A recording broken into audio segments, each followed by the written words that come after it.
A player grabbed by the throat. Not a hard tackle, not a shove, a hand closing around a neck, a body slammed into the grass. And all of this happened after the final whistle, with the trophy still not lifted, the confetti still packed away.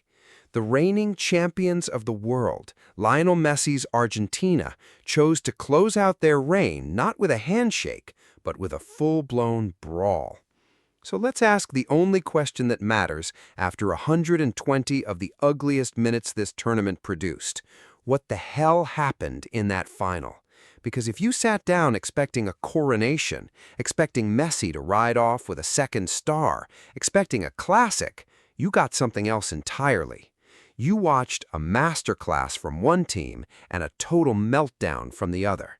You watched Spain play football and Argentina play something that had nothing to do with football at all. And by the end of the night, one very old idea got proven right in front of 80,000 people and a crowd that even booed the President of the United States. Football won. Literally. And I'm going to show you exactly how. But before we get into the match, hold on to this. FIFA had already stirred up controversy before kickoff, announcing that for the first time in World Cup final history, there would be a Super Bowl-style halftime show, a decision that would go on to enrage half the planet. Keep that in your pocket because it earns its own reckoning, and we'll come back to it. But first, the real reason 80,000 people packed that stadium: actual football. Look at the stat sheet because this might be the most lopsided line I've ever seen in a World Cup final. Spain, 20 shots, 12 on target, 1.9 expected goals, 65% possession, 76% of the match played in Argentina's half. Argentina, 2 shots, 0 on target, 0. An XG of 0.2, which in football terms means did essentially nothing. The defending world champions, in the final, did not force the Spanish goalkeeper into a single save, not one.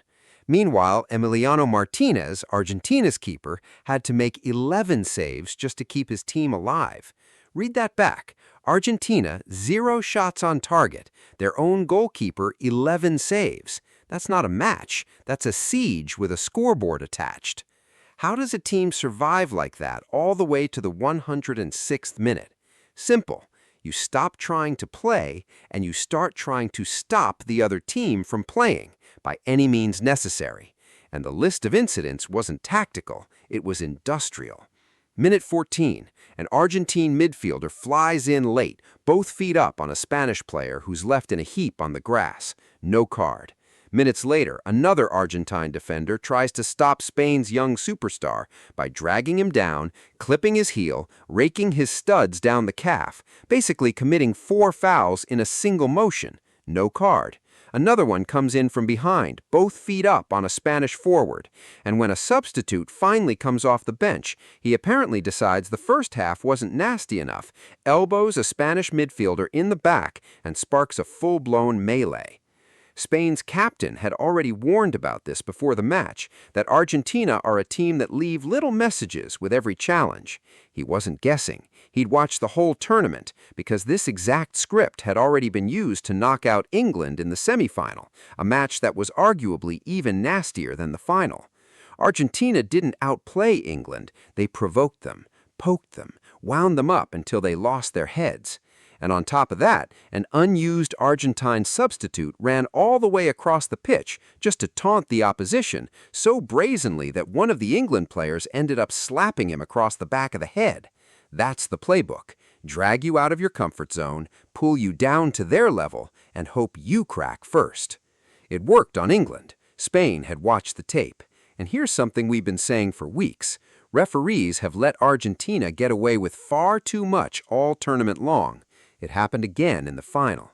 The Slovenian referee went soft from the opening whistle, trying to keep all 22 players on the pitch, and all it did was let fouls slide that anywhere else are automatic yellow cards.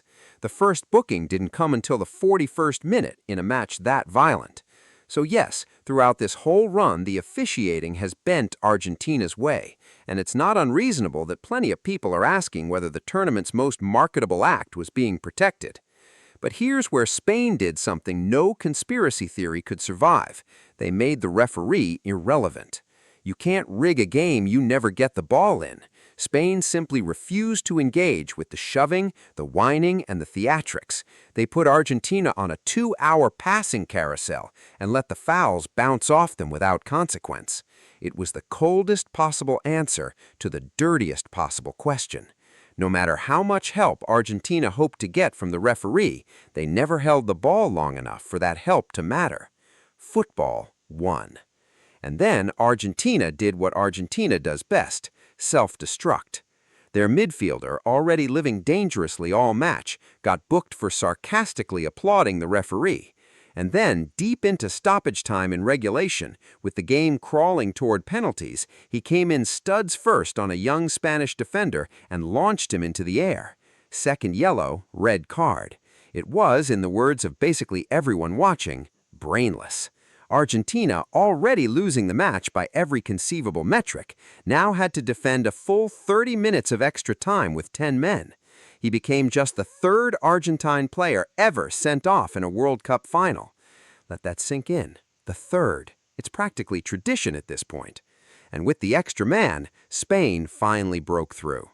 They thought they'd done it earlier, but a goal was chalked off for a soft foul, the one time all night the whistle actually went Argentina's way.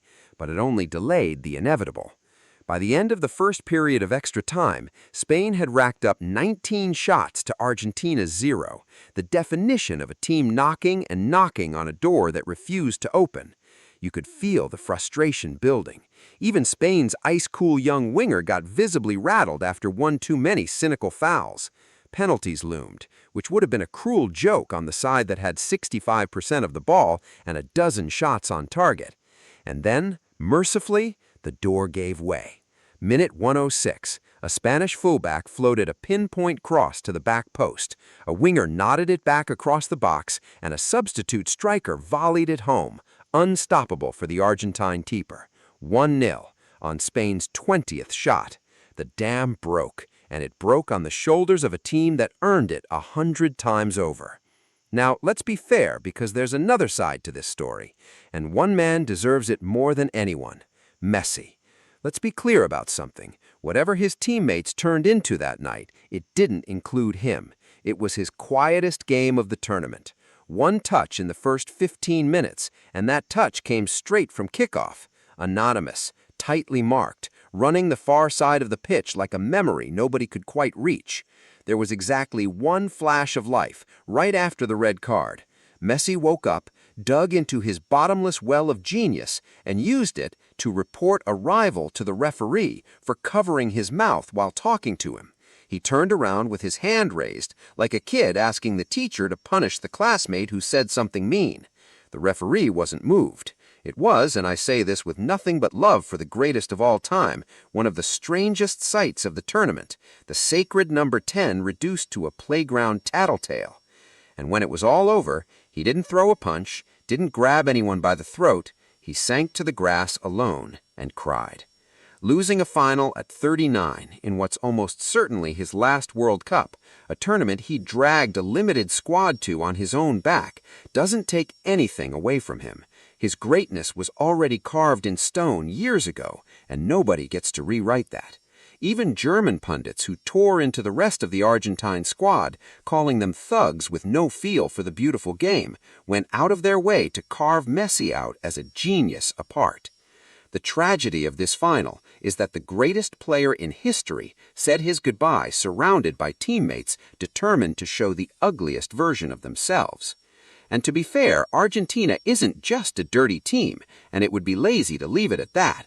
This is a genuinely tight-knit group, players who vacation together, who play with an almost religious intensity, who won a World Cup and back-to-back continental titles on exactly that kind of unity. Their fans turned entire American cities into oceans of sky blue and white and gave this tournament its electricity. As one Argentine football legend put it, this team did exactly what any fan would ask for: play with heart.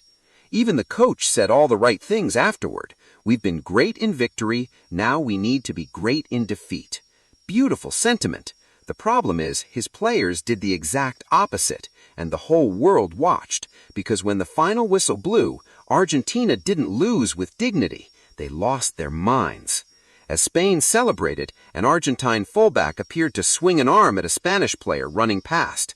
The Spaniard turned to confront him, the Argentine squared up, and it all exploded. A Spanish defender stepped in to protect his teammate, and another Argentine substitute, the same one from the elbow earlier, grabbed him by the throat and threw him to the ground. Then went after another one, then another, yanking at his shirt, while the Argentine coach sprinted across the pitch, trying to pull his own players off the Spanish ones. Cameras caught an Argentine player telling a Spanish opponent that his teammates had been crying all week and should talk less. These are the reigning world champions. This is how they said goodbye to the crown. And then came the part that honestly was worse than the punches. When Spain climbed onto the podium to be crowned champions of the world after Spain's own players had formed a guard of honor for them, Argentina turned their backs, physically turned around and huddled with their own fans. And when the tournament's best player, a Spanish midfielder, went up to collect his individual award, the Argentine crowd tried to drown him out with chants for Messi. You lost the match. You lost your composure. You lost a player to a red card, and then you tried to steal the winner's dignity by refusing to even acknowledge them. One legendary German midfielder watched all of it and summed it up in 3 words that became the epitaph of the night. Football won. Not Argentina's football, football itself. So here's the verdict, and I'm going to take it seriously because Spain earned every bit of it. This wasn't a thrilling final, it was a strangulation, and Spain had their hands around the match from the first whistle to the last. But look at what they did across the entire tournament, not just this one night. They conceded a single goal in 9 matches. They dismantled the pre-tournament favorites in a game far more brutal than the scoreline suggested. They're now European and world champions at the same time, riding a 38-match unbeaten run, the longest in the history of international football. They didn't lose a single match all summer, and they refused to bend.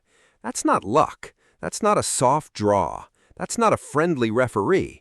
That's a team so good, so composed, so surgically competent that no amount of shoving, diving, whining, or throat-grabbing could ever touch them. Argentina made it this far on provocation and last-minute desperation, and on the persistent whisper that someone upstairs wanted them to win. And in the one match where it actually mattered, they ran into a team that simply took the ball, kept it, and never gave the chaos a single inch to breathe. The mask came off. The world saw exactly what this Argentina side was underneath the confetti from 4 years ago. And football, real football, the kind built on keeping the ball and keeping your head, won anyway. Which brings us back to the one villain of the night who wasn't wearing a jersey. Remember the halftime show I told you to hold on to? Here's the reckoning.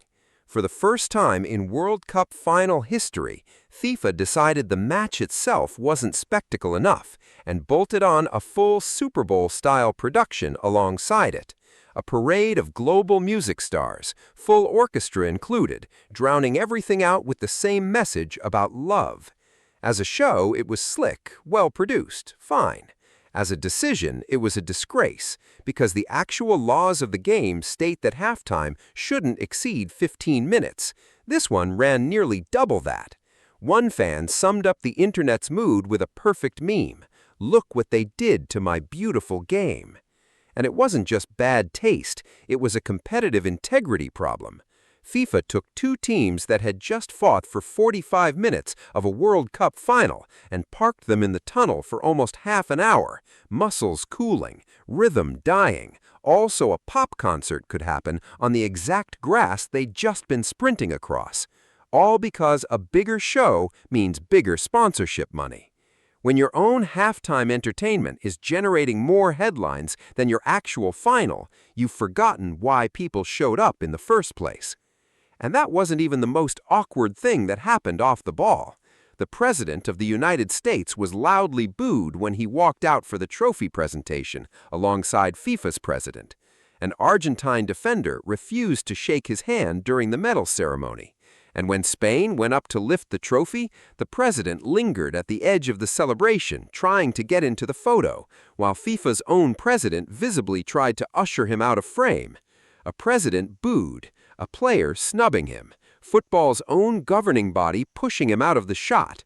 A circus wrapped around a brawl, wrapped around a concert, wrapped around a match.